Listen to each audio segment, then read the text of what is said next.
Question कर रहे हैं। एक तो इसकी रिलीज़ की टाइम को लेके प्लस कंटेक्स्ट को लेके काफ़ी क्रिटिसाइज भी कर रहे हैं। आपका क्या मानना है? देखिए, जब कोई गलत काम किया जाता है तो उसके लिए टाइमिंग भी गलत ही तय की जाती है। और जहाँ तक इस फिल्म का ताल्लुक़ है, अभी तक भारत के अंदर जो फिल्में बनती थीं वो जनता के इंटरटेनमेंट के लिए बनती थी। लेकिन जब से भारतीय जनता पार्टी की सरकार आई है, तब से फिल्में बनाने का मकसद भारतीय जनता पार्टी का प्रोपेगेंडा करना है। आज देश के अंदर बहुत सारी एजेंसीज़ हैं, बहुत सारे चैनल्स भी इस तरीके के हैं, मैं सबको नहीं कह रहा हूँ, जो भारतीय जनता पार्टी की हिमायत करते हैं। लेकिन बीजेपी को लगता है कि अभी पूरा गिलास भरा नहीं है, इसलिए वो फिल्मों के ज़रिए भी लगातार प्रोपेगेंडा करा रही है। इस फिल्म के अंदर पाकिस्तान को दिखाया गया, ठीक है, आप दिखाइए, कौन मना कर रहा है, लेकिन आप चाइना को क्यों नहीं दिखा रहे? हमारा सबसे बड़ा दुश्मन है। लेकिन पाकिस्तान को आपने एक मुसलमानों का सिंबल बना दिया है और जानबूझ के आप इस तरीके के काम करते हैं। वरना आप चाइना के खिलाफ क्यों नहीं बोलते? उससे बड़ा दुश्मन तो हमारा कोई है ही नहीं। आप दिखा रहे हैं कि अतीक को गोली मार दी गई, तो क्या आप चाहते हैं कि देश के अंदर अदालतें बंद कर दी जाएं? मुख्यमंत्री जिसको चाहे सड़क के ऊपर खड़ा होकर गोली मरवा दे? ऐसी फिल्म के डायरेक्टर प्रोड्यूसर के खिलाफ कानूनी कार्रवाई होनी चाहिए। क्रिमिनल ऑफेंस है और इस फिल्म पे पाबंदी लगनी चाहिए। जालुकबारी से और पूर्व कांग्रेस एमपी लड़ेंगे डिस्पो से। अब दो हैं जो कांग्रेस से भाजपा में गए हैं, दोनों को टिकट मिल गई है, प्रद्युत बोरदोलाई और देखिए भारतीय जनता पार्टी चुन चुन के अपोजिशन के अंदर जितने करप्ट नेता हैं उनको पिकअप करती है और उन्हें वॉशिंग मशीन में डाल के साफ सुथरा करके गंगा में नहला के पाक कर देती है। ये काम पूरे भारत के अंदर हो रहा है। आज विपक्ष के अंदर कोई करप्ट नेता रह ही नहीं गया है।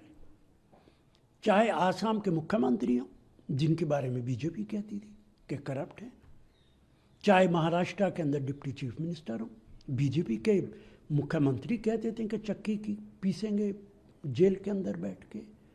जितने लोग करप्ट लोग थे उनको एक एक करके बीजेपी ने न सिर्फ ज्वाइन कराया है, उनको बड़े बड़े ओहदों पर दिया है। दिल्ली के अंदर कई मंत्री हैं जिन पे इल्ज़ाम थे, मुख्यमंत्री हैं, डिप्टी चीफ मिनिस्टर्स हैं। तो भारतीय जनता पार्टी की यही एक नीति है और यही काम आसाम में हो रहा है। प्रद्युत बोरदोलाई की उनको टिकट तो मिली, उन्होंने कहा कि अब असम कांग्रेस कैंडिडेट से अपने आप को स्टेप डाउन कर रहा है। उन्होंने एक पत्र लिखा मल्लिकार्जुन खड़गे को और ये भी कहा कि पार्टी में रह के एज अ मेंबर काम करते रहेंगे। हाँ, तो देखिए इसके अंदर ये तो एक अच्छी बात है।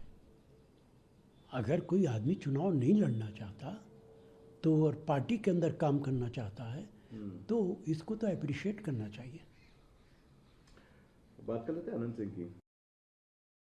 दुलार चंद यादव के जो मर्डर केस है, जो 4 महीने से कस्टडी में थे, उसके बाद अब अनंत सिंह जो जेडीयू के एमएलए भी हैं, उनको बेल मिली है, कैसे देखते हैं? देखिए, अदालत के फैसलों पर हम कभी कोई टिप्पणी नहीं करते और अदालत के फैसलों का तो हम सम्मान करते हैं और जो भी अदालत का फैसला है उसको सरकार को इम्प्लीमेंट करना ही पड़ेगा। शरद पवार वापस अब राज्यसभा, लगता है कि अपोजिशन अब थोड़ा सा भाजपा के खिलाफ अपोजिशन ऑफ स्ट्रेंथ होगा और आपको आगे लगता है कि और अच्छी तरीके से ऑर्गेनाइज करके it will be a very. देखिए, शरद पवार जी बहुत सीजन, बहुत सीनियर, समझदार पॉलिटिशियन है। लेकिन आज सवाल सिर्फ नेताओं का नहीं रह गया है। ये पहली बार है 10-11 साल के बाद कि आम जनता भारतीय जनता पार्टी से तंग आ चुकी है, भारतीय जनता पार्टी के खिलाफ है, भारतीय जनता पार्टी की नीतियों के खिलाफ है। भ्रष्टाचार आसमान छू रहा है। इतना भ्रष्टाचार भारत के अंदर कभी नहीं रहा जितना आज की तारीख में है। आज जनता इंतज़ार कर रही है कि चुनाव हो और बीजेपी को बाहर का रास्ता दिखाया जाए। सर ईरान में जो वॉर चल रहा है वो अब एक डेंजरस टर्न की तरफ भी जाता जा रहा है, क्योंकि जितनी लंबी चलेगी ये वॉर उतना ही ज़्यादा इंडिया के एनर्जी सिक्योरिटी के लिए भी एक खतरा या प्रेशर रहेगा, क्योंकि तब तक एनर्जी रिसोर्सेज पे भी अटैक हो रहे हैं, ऑयल फील्ड्स पे भी अटैक हो रहे हैं, रिफाइनरीज पे भी अटैक हो रहे हैं, रिटेलिएशन हो रहा है। आपको कैसे देखते हैं कि आगे जिस तरीके से अभी तक का ये वॉर चल रहा है? देखिए, इसके लिए अमेरिका और इसराइल जिम्मेदार है। हम्म, हमला तो इसराइल और अमेरिका ने मिलके ईरान के ऊपर किया है, हम्म, और यही कारण है। एक तरफ आप ईरान के साथ बातचीत कर रहे थे, ईरान लगातार कह रहा था कि हम न्यूक्लियर वेपन्स नहीं बनाएंगे, और बातचीत करते करते आपने ईरान के ऊपर हमला कर दिया। हम्म, एक तरीके से देखा जाए तो इससे बड़ा धोखा नहीं हो सकता है, और किसी हेड ऑफ द स्टेट को शोभा नहीं देता है कि इस तरीके का धोखा दिया जाए, और ऐसा उन्होंने पहले भी किया था, और अब पूरी दुनिया के लिए परेशानी खड़ी की है। पेट्रोल डीजल की कीमत आसमान छूती चली जा रही है।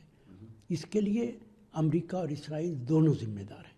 आखिरी प्रश्न मेरा रहेगा जी जरूर।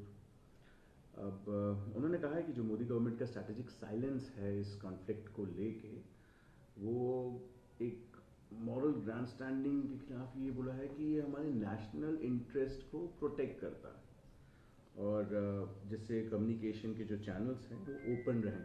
आपका क्या मानना है सर? क्या गवर्नमेंट ऑफ देखिए इंडिया की ये पॉलिसी रही है जो देखिए ठीक है? हमारी विदेश नीति का इससे ज़्यादा फेल्योर नहीं हो सकता है। ईरान के हेड ऑफ द स्टेट को मारा जाएगा और हम खामोश बैठे रहेंगे? भारत सरकार एक बयान ये भी नहीं देगी कि हमें अफसोस है? ईरान का जो शिप हमारा मेहमान था, 150 लोग उसमें भरे हुए थे, हम उनकी लुक आफ्टर कर रहे थे, और जैसे ही हमारे घर से निकल के वो इंडियन ओशन के अंदर जाता, अमेरिका उन्हें हमला करके उन्हें जान से मार देता है, हम उस पर भी खामोश रहते हैं। ये कौन सी विदेश नीति है? कौन इसको अप्रिशिएट करेगा? हम भारत सरकार को रिएक्ट करना चाहिए था। सही को सही और गलत को गलत जब तक हम नहीं कहेंगे, दुनिया में हमारी इज्जत घटेगी, इज्जत बढ़ नहीं सकती है। और यही नतीजा है कि आज सारे पड़ोसी हमारे खिलाफ हैं। नेपाल हमारे खिलाफ, पाकिस्तान हमारे खिलाफ, लंका हमारे खिलाफ, बांग्लादेश एक नया मुल्क बना जिसको हमने बनाया, वो हमारे खिलाफ। ये हमारी विदेश नीति ही है जिसने हमारे पड़ोसियों को हमारा दुश्मन बना दिया है। एक प्रश्न मेरा रहेगा सर, जिंगा दुबे का अभी अभी एक बयान आया है, उन्होंने कहा है कि सारी किताबें पढ़ने के बाद और सारे जब से पॉलिटिक्स देख रहे हैं देश के, पर्सनली कन्विंस्ड है कि जितनी भी जड़ें हैं इस देश में, जितनी भी प्रॉब्लम्स हैं उसकी जड़ें कांग्रेस है, और कांग्रेस पार्टी के जो नेहरू गांधी परिवार है उसके कारण ये सारी चीज़ें। एक तो मुझे ये शुबा है कि निशिकांत ने किताबें पढ़ी होंगी, मुझे तो ये लगता नहीं है कि उन्होंने किताबें पढ़ी होंगी।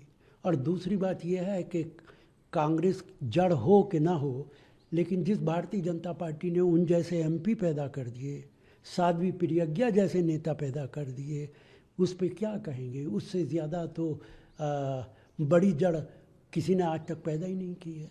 तो उन्होंने यह आरोप लगाया जो आप कह रहे हैं, उन्होंने कांग्रेस ने डिस्ट्रॉय करें, क्योंकि जैसे एमएस गिल स्टेप डाउन कराए गए थे इलेक्शन कमीशन के, उन्होंने सोनिया गांधी का सिटीजनशिप इशू को सॉल्व किया, अब वो फिर इलेक्शन कमिश्नर कांग्रेस के मिनिस्टर भी बन गए। बाबरी मस्जिद राम जन्मभूमि के जिन जजेस ने फैसला किया, उनका क्या, उनको आपने क्या किया है? एक को आपने राज्यसभा का मेंबर बना दिया जो चीफ जस्टिस थे, आपके दबाव में काम करते थे। एक को आपने गवर्नर बना दिया, और एक नए चीफ जस्टिस पैदा हुए, उन्होंने कहा कि मैंने तो फैसला भगवान से डर के और इमोशंस, धार्मिक इमोशंस की बुनियाद पे किया है। तो अपने गिरेबान में झांक कर देखना चाहिए, उसके बाद किसी दूसरे पर टिप्पणी करनी चाहिए। एक प्रश्न मेरा रहेगा, आखिरी ही रहेगा प्रश्न, योगी आदित्यनाथ प्रधानमंत्री ने जो भूमि पूजन सेरेमनी करी, कंस्ट्रक्शन हुआ राम मंदिर टेम्पल का, और राम लल्ला भी विराजमान करा, राम दरबार, और फ्लैग होस्टिंग भी हुई है सर। तो उन्होंने ये ज़रूर कहा कि ये एक ट्रू फेथ ऑफ इंडिया है, जो ये फेथ है जिसको सुपरस्टिशन के तौर पे पहले अब्यूज़ करते थे लोग, जिन्होंने अब्यूज़ किया है, इंसल्ट किया है, वही हैं जो पहले पावर में थे यूपी में और देश में। ये टेम्पल नहीं है, ये एक सिंबल है, नेशनल टेम्पल ऑफ मैं इंडिया। बड़े अदब से योगी आदित्यनाथ जी से पूछना चाहूँगा, धार्मिक फैसले आप करेंगे कि शंकराचार्य करेंगे? आप तो मुख्यमंत्री हैं, आपको तो लोग योगी नहीं मानते। और जितने शंकराचार्य हैं उनमें से तो किसी ने पार्टिसिपेट नहीं किया। राम मंदिर आपने बनाया, कोई नहीं गया शंकराचार्य, और शंकराचार्य जितने हैं उन सब ने मुखालफत की थी कि जब तक मंदिर मुकम्मल ना बन जाए तब तक उस पे उसका इनॉग्रेशन नहीं किया जा सकता है। शंकराचार्य के फैसले ज़्यादा बड़े हैं धर्म को लेकर, या आपके फैसले ज़्यादा बड़े हैं?